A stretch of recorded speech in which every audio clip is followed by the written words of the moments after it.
When should I have the clutch disengaged on my derailleur? So clutch derailleurs, we talked about them a little bit in one of our last shorts. So essentially the clutch is right in this area here. Pretty much what it does is help add tension to this cage. So right now the clutch is on. It's kind of hard to push that guy down. If we go ahead and click this guy into our off position, this guy is super loose, kind of like you'd see on a standard derailleur. So what's the point of a clutch? When would you ever take the clutch off? Like, you wouldn't want this extra tension here. So honestly, there's only a couple times. So really, one of those is when I install and remove the wheel. It's a lot easier to do when the cage here is kind of free and moving. You kind of move this around to get it around the rear cassette. That's going to be obviously one of the main times I use that.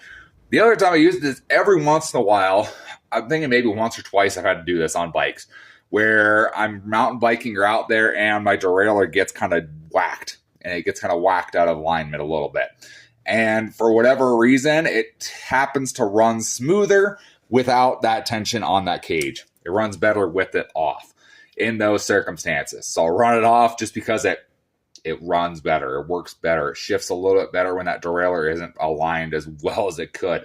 Then when I get home, I realign it and pop that clutch back on. We're set to go.